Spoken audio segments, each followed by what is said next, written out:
আমাদের ফোন দিয়েছে অদূর দূরে, ওই যে রিসিপশন, ওই যে রিসিপশন, এই যে হালকা হালকা দেখা যায়।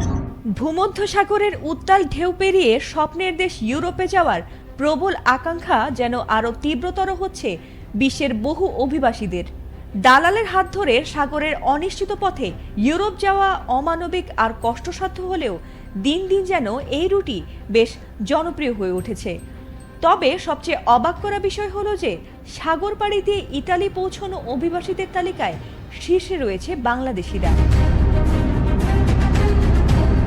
জানা গেছে এখন পর্যন্ত সাগর পথে ইতালিতে পৌঁছানো অভিবাসীদের তালিকায় শীর্ষে রয়েছেন বাংলাদেশিরা। ইতালির স্বরাষ্ট্র মন্ত্রণালয়ের সবশেষ তথ্য বলছে, চলতি বছরের জানুয়ারি থেকে 17 অক্টোবর পর্যন্ত 16,552 জন বাংলাদেশি প্রাণের ঝুঁকি নিয়ে ভূমধ্যসাগর পাড়ি দিয়ে পৌঁছেছেন ইতালির উপকূলে।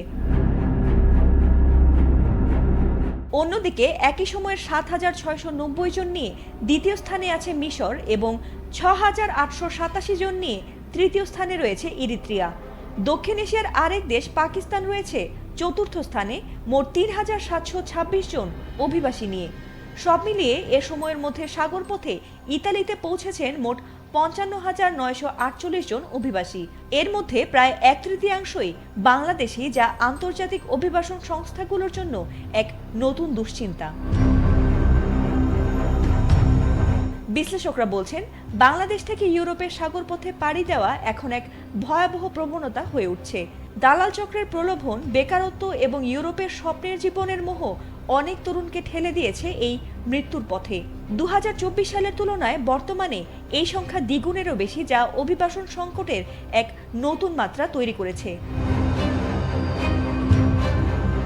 ইনফোমাইগ্রেন্টসের তথ্য অনুযায়ী আফ্রিকার দেশগুলো থেকে আগমন বর্তমানে কিছুটা কমলেও দক্ষিণ এশিয়া, বিশেষ করে বাংলাদেশ থেকে আগমন অস্বাভাবিক হারে বৃদ্ধি পেয়েছে।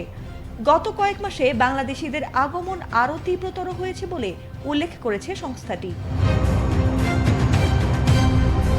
একদিকে দারিদ্র্য ও বেকারত্বের চাপ, অন্যদিকে ইউরোপের স্বপ্ন, এই দুইয়ের টানাপোড়েনে বাংলাদেশের তরুণরা বেছে নিচ্ছেন এই ঝুঁকিপূর্ণ পথ।